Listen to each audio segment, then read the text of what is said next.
Welcome to Downward Dogma, a podcast that explores and challenges today's authority system. Join us as we discuss the ingredients and functionality of our current framework and explore some possible solutions. Prepare to have your awareness of today's political terrain expanded. And now, your hostesses, Jennie and Sarah. Hello, everybody, and welcome back to another episode of Downward Dogma. You are here with Jennie, myself, and the lovely Sarah. Sarah, how are you doing? I'm doing well. How are you? I'm doing well, and you sound perfect. Awesome. Excellent. And we are going to be talking about a couple different things, and then we'll see where the conversation gets led to. But first, I want to tell you again, we are Downward Dogma. We're here every other Tuesday, and you can follow us on Facebook. You can find us at Downward Dogma and Heart Over Ego Radio, as well as any major podcast app. Search Heart Over Ego Radio. Today, we're going to talk about Biden, Trump, and possible VP picks. So it's going to be kind of opinion, which I guess most of our shows are, aren't they? But we try to stick with facts and what have you. But this will be a little bit of back and forth about what we think and project and what have you. So it'll be a little lighter than our normal conversations.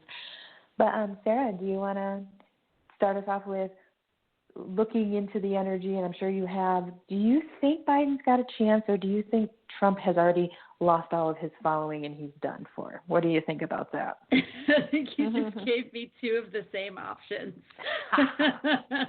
Your subconscious right there is like, so do you think Trump is going to lose or Biden's going to win? What do you think? It came out like that. To be fair, I don't think there's anything wrong with that, because I think both are I think one is actually more true than the other. I think Trump is going to lose more so than Biden is going to win, and there's a slight distinction there. I mean, not only my own personal, hopes that we don't have to do another 4 years of this chaos and an administration that kind of the one thing that we've talked about at length on this podcast is the energy around leadership through fear, and that is what I think Trump's foundation is. And so even if I knew nothing else about him, I would dislike him for that reason. He leads by division, fear, scarcity, and lack, right? And so I hate all of those things. And so there's no possible way that I could support someone like that. So from my own personal perspective, I truly hope that we don't have to do another 4 years of a Trump administration. But I think also what we're seeing more so in society these days is that even those that were very much, the economy's great. So I don't like what he says, but the economy's great. I think they can't say that any longer. Whether they blame it on COVID or anything else, right? The economy is not great. And because of what's happening, we've had to lean in harder on what they love to call socialism, but where, we've had to lean in together as a nation and support each other through this crisis. That, yes, it usually means that the wealthy or the tax people that can afford to pay taxes are contributing at a higher level than those that can't.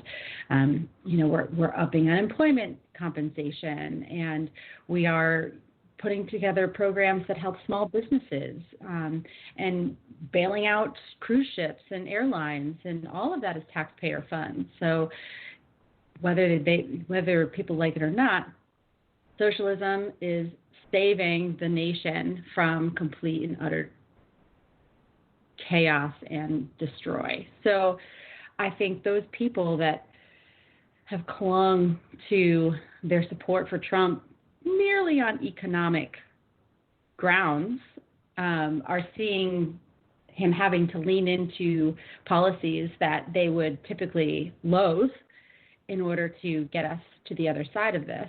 And I don't know that he's garnered a whole lot of trust from the people that were kind of on the fence about things, right? I mean, people were, not so bad. At least he's not, Joe Biden. I really don't like him for whatever reason. Maybe they don't agree with his policies, or they think he's dumb or whatever. Like that seems to be the Uncle Joe argument or counter argument to Trump.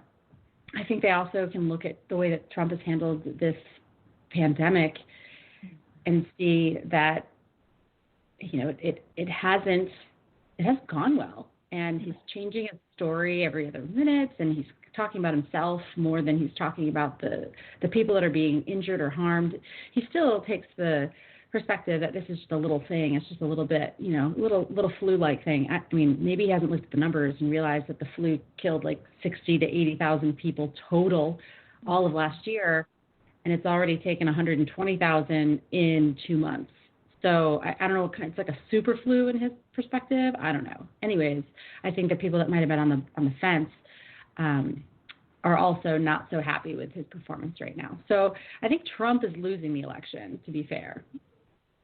Yes, I agree. I think that his poor handling of the COVID epidemic or pandemic and his narcissism and the economy, I think that, like you said, anyone who was holding on to him for whatever reason, the economy, or they liked the way he handled things or how he spoke his truth or whatever, they all had their kind of like, I dig this on him. Well, I think that's falling away. Like, the economy's not good. He's obviously posing in front of churches to make you think that he goes to church. I mean, it's a clear dog and pony show. I mean, if you just look just a teeny touch underneath the layer. And this pandemic, this is what the seat of the presidency is for when a nation is in crisis, they lead. And they do it the best that they can. And if this is the best that he can, maybe we should consider not having reality show stars as presidents. I don't know, call me crazy. But we really need to take this and learn from it and say, not about if you just like him personally or if he speaks his mind or he's Christian or whatever.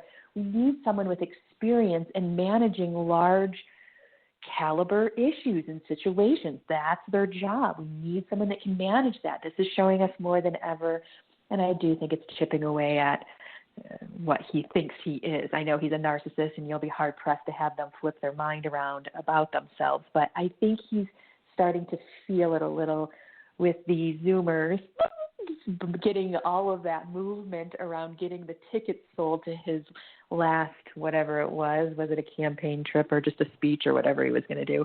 I think it was a campaign thing. The Zoomers bought up all of the tickets and some, and they had to keep expanding the event, and only 6,000 showed up, and they thought like 300,000 were going to show up. And so Trump was getting off the plane after that event. He was almost not going to speak. His ego almost couldn't handle it, right? He was all pumped up, right? Because he's a narcissist, and he's like, they love me. They want more of me. Woo! He gets there, and there's only 6,000 people there. He almost didn't go up and speak. That's how much of a piss-poor loser this man is. And he, meaning piss-poor loser as in he's a loser and he doesn't lose well, clearly. But, yeah, he didn't want to do it, and he did it anyway. And you can tell there was some reserve. I watched a piece of it, and you could tell his ego had taken a hit. The first hit I've seen it really, really, really take in this whole presidency. Now, he deflects all the time, right? Look at his Twitter account, this and that. Yeah. But this one, I think, hit square in the chest. And when he got off that plane, he had his shirt unbuttoned, his tie hanging, and he had his hat in his hand. His Make America Great hat was in his hand. And there's a saying, I'm going to send you home with your hat in your hand. I'm going to shame you. Yeah.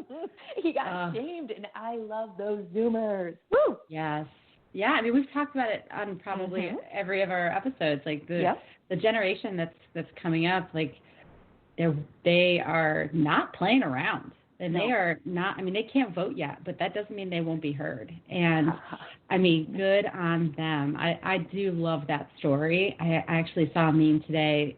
This is the kind of thing you got to roll by, but it said, if Zoomers can steal tickets from a rally, imagine what they'll do if they were in office or something like that. It was so, like deflecting, right? Like that's exactly what it is. It's like, well, let's extrapolate and draw a correlation that has nothing to do with each other and make it the truth, right? Like I'm very proud of the fact that these children, the young adults, are taking a look at where we are and taking action. And I know that's not the first time they've done it. I mean, Greta certainly did it after the shooting in Florida. I think the children, really rallied together and started to get some, policies changed. They don't just sit there when there's things that bother them, and they have the time that a lot of the rest of us don't. And they're very creative and very determined, and they have a ton of passion. And gosh, if that's not what we need in politics right now, I don't know what is. Well, just to go on that meme where that deflection happened, that is the obvious words of an old paradigm. They're thinking new futuristic thoughts wrapped in this old paradigm of what they call government or the leaders. No, that's the whole bag. Us light workers and I guess pioneers come through and break it down because it doesn't sustain. It's not functioning. So get that out of your head, that whole construct. The Zoomers don't even have it. That's why they can come in and do this in integral energy. That's why they can cheat and steal inside of integrity. Ego is not always a bad thing. And these kids are coming from straight hard energy. That person saying that is deflecting their goodness and saying, hey, you're really not that good because it's not good to cheat and steal. Well, guess what? There's a beautiful quote, and I'll state it. This man is passed, and he was a revolutionary leader in the 1960s. There's a movie made about him called Steal This Movie, and the book he wrote called Steal This Book. He says, it is a sin to steal from a brother or sister, but it's an equal sin to not steal from the pillars of the pig empire. And I was just like, damn, he ain't playing. He came in. He had manic depression, so he ended up committing suicide, which is very sad because he did put a lot of effort and energy into moving that revolution in the 60s. Setting his mental issues aside, the man was a genius, and he moved energy more than anyone I've ever seen next to the Weathermen, which is another 60s group. And so this man was basically saying, it's bad to steal, but it's worse to not steal from the oppressors. And I hate that word steal because it doesn't really feel like it fits all the time in these situations. But either way, that woman is coming from the old paradigm and trying to put those kids as adults into her construct. Nope, cognitive dissonance. Walk away from that lady. That's not the future. Get over it. It's going to be a completely different setup, scenario, and those kids will lead it just fine. I agree. And also, like the old paradigm, it's coming from that low vibe, fear-based, scarcity mindset where, like, look at them stealing. They didn't take anything. They showed up. They provided a perspective no one had thought of. They whether it was a loophole or whatever they did, they've added to the discussion. They've added to this revolution. And I mean, I wasn't alive in the 60s. I don't know the energy around the revolution in the 60s, but what I'm feeling is that was basically a test ground for what we are experiencing today. That was something that we could look at and say, oh yeah, they did it then. Why can't we do it now? But this time it's going to be so much bigger because it's going to be global. Global. Hippies had it right. They just, they were a movement. It was not a huge, long movement, and it was kind of subculture, right? Kids, it was a young movement. Well, now you got everyone on board, 50, 60, 70, 12, 13 years old. Doesn't matter how old. This is a global event, and I think you're right. And that's why I've studied that revolution over and over again, what to do and what not to do about what the great leaders and the revolutionaries did in the 60s. I've studied them back and forth, up and down, to see indeed what was helpful, what wasn't helpful, what I can tweak, what I can take with me. And you hit it nail on the head there. I think that was definitely the pre-grounding, movement. But also you got to kick back maybe a little, and there's a bunch of funky stuff going on in the 40s and the 20s and the turn of the century. So we just kind of were hitting at it, and then here we are again. So, all that footwork to lead us to this one and to the battles, and all the battles lead up to the big war, or however you want to say it. And also I think the 60s and I guess early 70s of that revolution, I mean, the picture is painted through the brush of a very conservative media. And so, you think the 60s and the revolution, you think sex, drugs, and rock and roll. Like, it was just that not what good people did, right? That they were the misfits. They were the criminals. They were, and I again have not studied this time period, but knowing what I know now, feeling the energy that I feel now, it was a misinterpretation. It was very, when they show like peace and love, it's always usually some drugged out hippie with giant sunglasses that clearly looks like they are just on some sort of other, planet when they're high. But I think it was their way of communicating. It's not about fear. They were in war at the time. It's not about the scarcity. It's not about control. Let's flip the script and let's make it about holding space for people and loving each other and enabling those that are the least of us to get the support and from the others that's necessary. And so my hope is the current revolution gets to maintain some sort of control over how it's being depicted. And I think social media, which exists now and didn't then, is that missing piece. Yep, because you can watch a live video, and that is not edited by CNN nor anyone, and you can get that information raw and live. YouTube's been real good with that, people getting alternative informations across. Use your discernment. Not everything's truth, but not everything's false either. So right. It's good that we have those alternative sources. Mm-hmm. Yeah, and I like you mentioned that not everything is true. And the technology, as the technology gets better, obviously the counter technology gets better too. And so there is such a thing as what they're calling deep fakes. And we've seen them. I think Donald Trump even retweeted one that was of Obama saying something horrid, I think.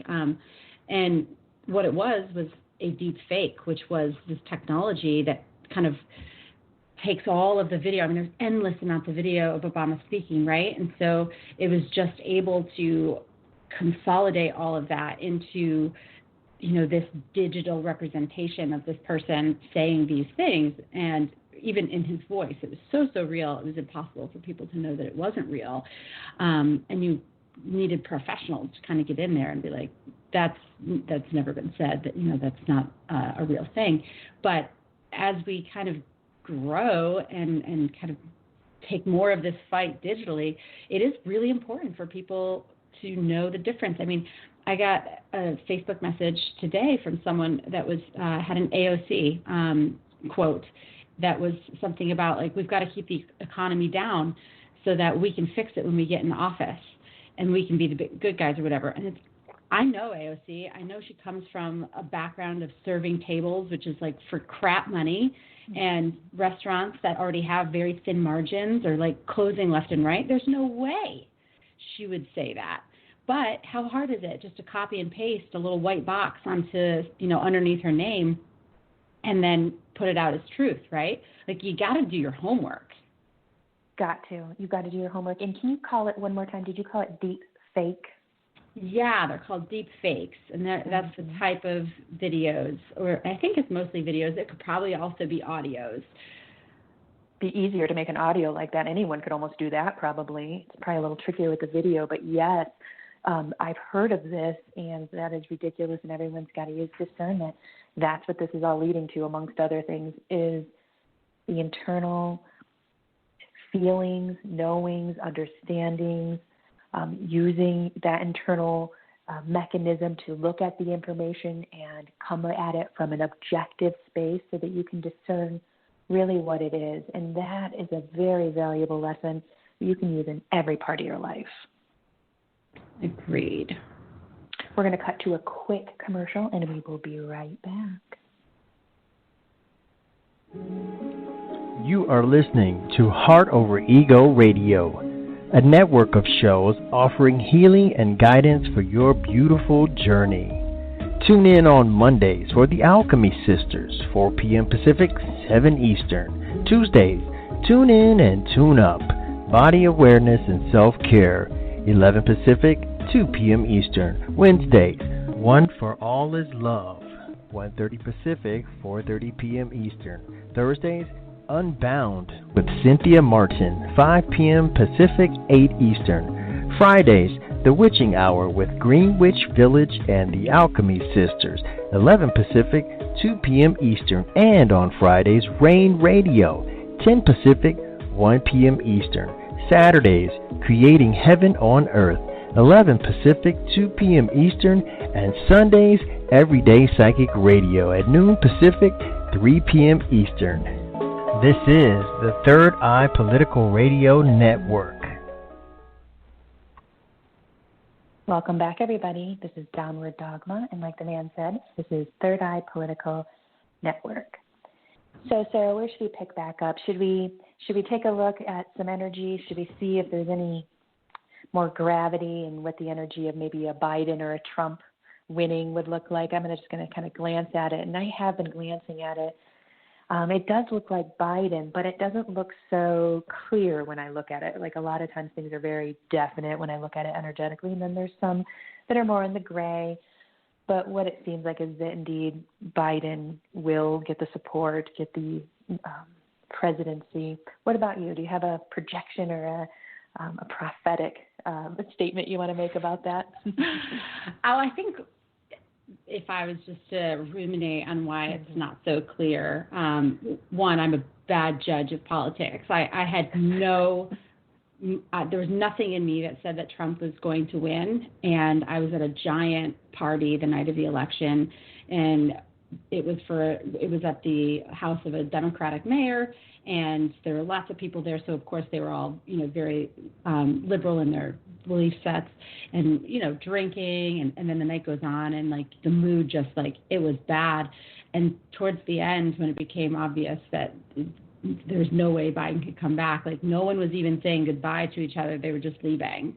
And, there were tears. It was just, and I think we hibernated for, a week after that, because everything we knew to be true about the goodness in people felt wrong. We just felt like we had been duped, and that, how do we go from someone who is, I literally was on my run yesterday, and I was listening to this book called Atomic Habits. I had just started it, and he tells this gruesome story about this thing that happened to him in high school. It was 1 second went wrong, and he was in the ER being medevaced, and I just I have 2 small children, and we're in a pandemic, and people are losing their health insurance left and right. And I'm like, oh my goodness, imagine had this happened and they didn't have health insurance, what this would do to them. He was just starting, and I'm crying on my run. And I just remember, I thought to myself, I'm like, this is why Obama made this his hill to die on. And I couldn't understand it. It's not that I don't understand the importance of healthcare. It's that I never felt it in the core of my being like I did in that moment. Because I've often said, why did he pick that to come right out of the gate at? Things might have been so different because he had everything stacked against him. It was, he had a Republican Senate, a Republican Congress at the time. Why did he pick that one thing, right? And now I'm done this run and I'm crying, and I'm like, this is why, because healthcare is literally a human right. It is literally a human right. It is nothing to do with politics. People should have access to the care that they need so they can stay alive, whether or not they can afford it. And if they, it shouldn't ruin them for the rest of their lives, right? And their whole family. So, in that moment, I'm like, okay, we go from that to this, where every right is being dismantled, every single thing that we have had in place to protect people and individuals and immigrants and people at risk, and it's all going away. Food stamps, all of these things, which, the conservatives love to talk about the food stamps and how they're abused, and most people are hardworking, white people. They're not even the people they always bring up as being the abusers of it. And so it just was so heavy. So I will say, the wind was knocked out of my sails in the last election, and I realized I don't know people like I think I know people, or thought I know people. So if I'm going to read the energy around it, my own ego is going to get in the way and be like, you want Biden to win, but you know that there's probably more Trumpers out there than there are people who want to see Biden in office. But the other thing that I think maybe some of the energy around it is that for as much energy as there is around change, I'm being kind of pulled over to the Robert Frost. Some say the world will end in fire. Some say in ice.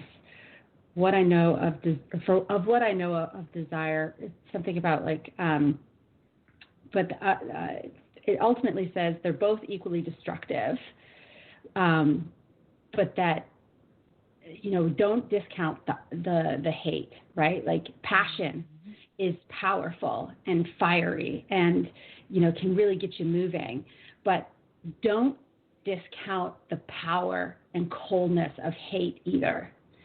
And so like when I look at this energetically, that's what I'm seeing. I'm seeing a ton of energy, a ton of passion, a ton of like great movement in the right direction.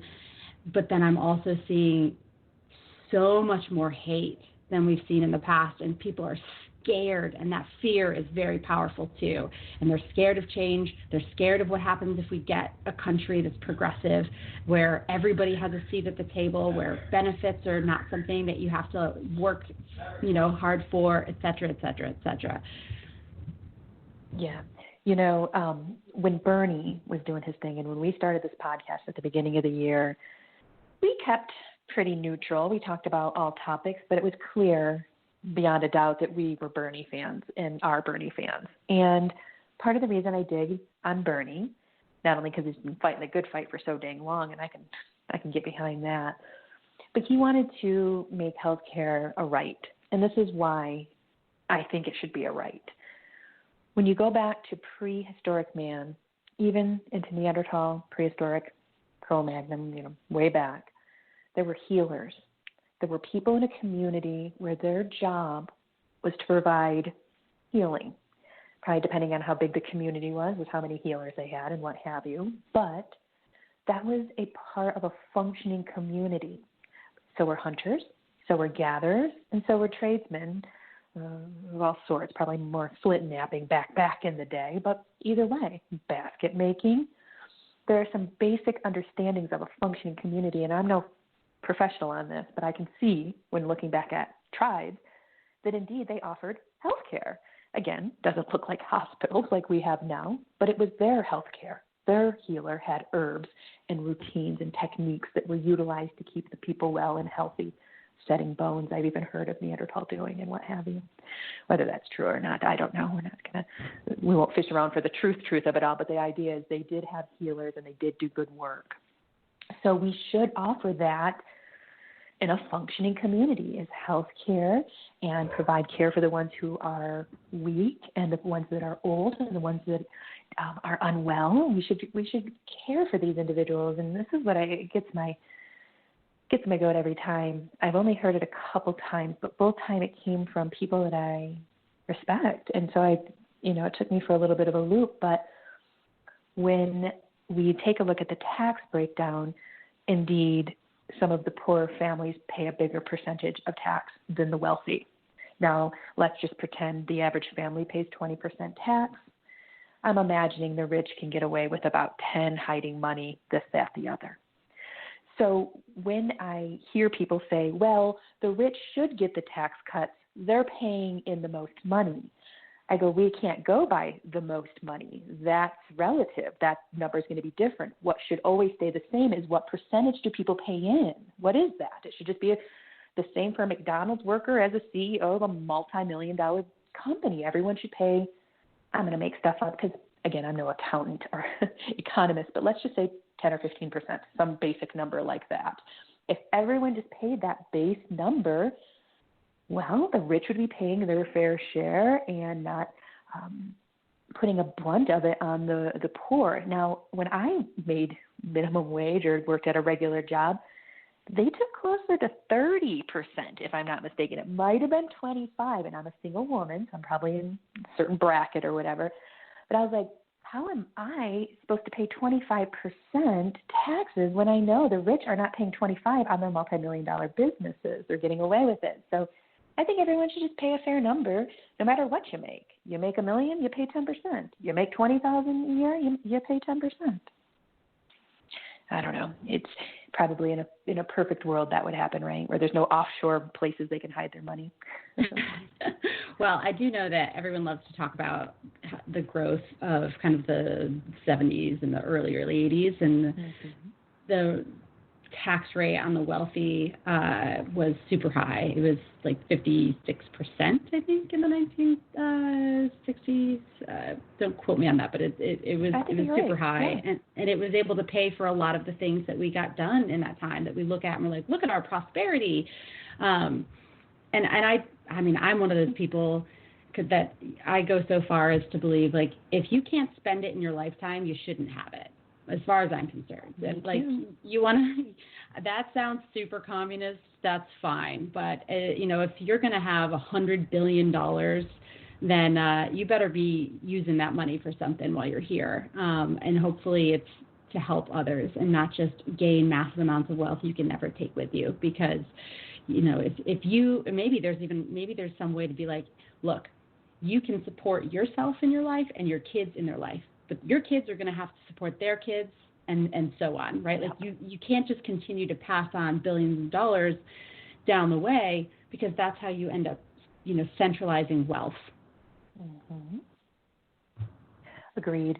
Yes. In living in Chattanooga, I got my first dose of old money. And I had heard this, right? Like a lot of money on the East Coast can be old money. These people did really well, pass it down from family to family. It's old money.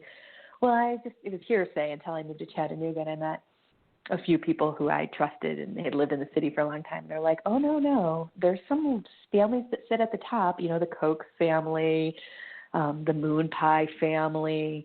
I'm sure there's other groups that I'm forgetting right now. But there are some families that have had a stronghold for 50 plus years on manufacturing sugar to the people, which is very addictive if you haven't noticed. Yeah. So I ran into some old money, and these people really think there's something. They'll come down from the Lookout Mountain, and they'll act as if they're coming amongst the peons to go and get their massage, and they're like got their drivers, and I'm like, oh man, that's just ridiculous. Oh yeah. But that was old money. That was my first real up close. Yeah. Well, I lived in the Hamptons for about 8 years, so I knew old money. But then I also owned for a couple of years, as you know, a small house on Lookout Mountain. And the first year we were there, we were in a constant battle with our neighbor, because when we weren't there, we would Airbnb it out. And we've been Airbnb, hosts of one property for many years before that. And so we just kind of switched which property we were Airbnbing. And she was convinced that even though we were on the side of a mountain that was literally like our driveway wasn't even a real road. It was like kind of terrifying for many of our guests, that we were going to bring in drug dealers and sex traffickers. Like, that's because I don't know why. But anyways, like, they have a real fear up there of people that are not their own moving in, for sure. Yep, and that's what that creates, that centralization of money, I think you called it, as well as it keeps people out of what typical life is. It keeps them in a different bubble, and then they get all weirded out with fear and stuff like that. So it's not healthy to set people up for life to never have to make any money or to move forward in life. It's just I know Trustafarians. When I lived in Boulder, Colorado, a Trustafarian I met, I don't want it to sound derogatory, but what it is a trust funder who gets to do whatever they want, whenever they want, and they have a certain attitude, as you could imagine. None of them were successful. Their parents were successful. They didn't have any drive, and I never wanted to hang out with Trustafarians. They're always like having good business ideas, but their follow-through is bad because they never had to, so they knew I actually landed and ran and sold businesses, so they'd always want to get in with me. They're like, I got the money. Do you want to run it? And I'm like, no, I'll run it myself. I got money back. Like, I don't want to work with you. You don't know how to work. You don't know what's involved in that. And I love you and you're my friend and let's keep it that way. And I never went into business with very many of my friends for that exact reason. Everyone has a different idea of how to run it, what should be done, how it should be done, things like this. Yeah. So yeah, that was my first my first exposure to Trustafarians, and then of course old money came in Chattanooga. Yeah, and you also have, I think, a really a lot of people jump on that, but I think you were probably reading energy at that time, and it's actually another reason why I don't think that people should be able to pass on money exactly. years after year after year, because if you aren't, your future generations shouldn't be able to just put their feet up and leech off the system, being the money that their great grandfather had created. because it's not contributing to society, right? And if what they're saying is they want everyone to be able to contribute to society, then that goes for them too, right? And so if they have no desire or drive to learn how to function in the capitalist society, which basically means you got to put some energy in it if you're going to get something out of it, then I don't think that's right. I think you should be able to support your life and the life of your children, and then those children have to figure out how to do it all over again. And teach their children how to do it all over again. Because if we want to talk about real welfare, it's not the people that need assistance because they're injured or they were born in an area that is very depleted of opportunities and stuff. Those are not the leeches. The leeches are what you just described, the people whose grandparents made good money, 1800s or 1900s, and they just kept that in the pot, getting their interest off of it and never touching the original sum and living off of it and having everyone having a permanent vacation, a life of vacation, which again is not typical. Those people don't merge well with the rest of us working folk. Like I said, it was very clear in Boulder. The Trustafarians hung out with each other, and of course we all were friends every once in a while, but it was very clear the difference. It was one was functioning and one probably couldn't hold down a job if their life depended on it. Now, I'm not saying everyone should be workaholics and work is all there is, because that's not the truth, but it does give you some perspective. It does keep you in the real world. Who was it? Someone asked Trump what the average income of Americans were. They might even said middle class or something. He's like 400,000. Oh, good God. I'm like, take several numbers, 40. Let's start there. Is that a joke? Is that a joke? Real.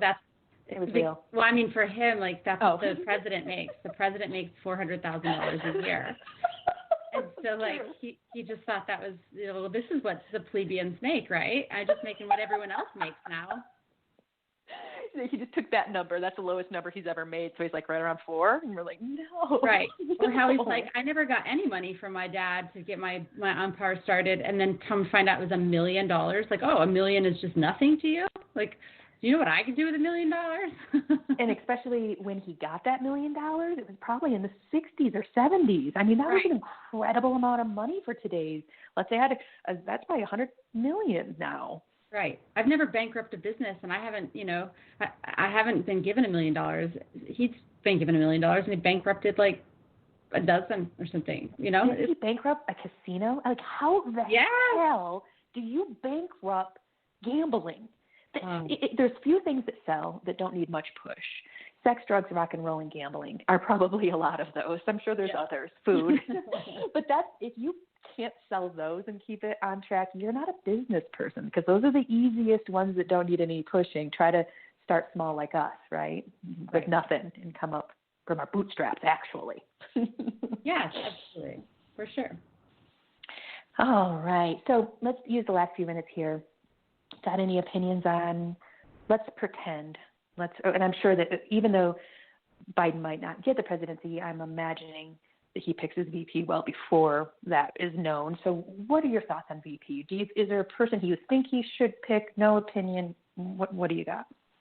Well, I think first talking about the VP process is pretty interesting. So in this case, what is unique and I'm not very good at following the news, but I have heard that Biden has made comments around him being the transition president to get us from where we are right now to where we should be in terms of leadership. And so, and he is old, he's older. And so I don't know of any other president that's ever come out and basically like volunteered the fact that chances are I'm going to be a one-term president, right? For whatever reason.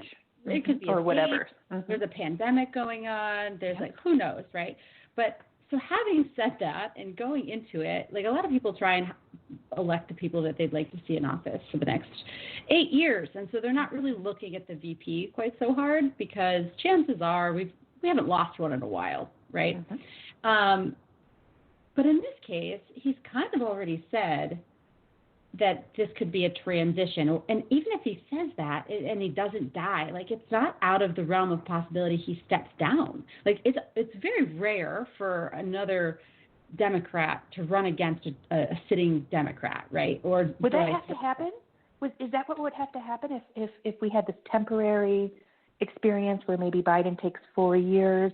Would there have to be another election, or can they pass it on? Well, there's always another election after 4 years. Good point. Yeah.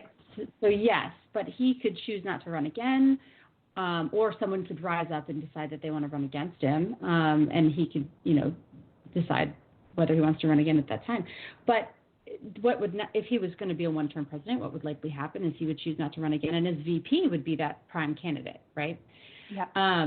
And so who this VP is probably has more importance than in standard elections, because we're not just looking at Joe Biden as the person that'll be the president for the next 4 years, but then the person who is probably going to be using those same 4 years to demonstrate their capability and competency in governing, so that they, after 4 years, can step into that role. So in that way, the VP, which I've always thought was kind of a joke, probably because the first election I was actively engaged in was Sarah Palin as a VP candidate, and she was literally the butt of all jokes.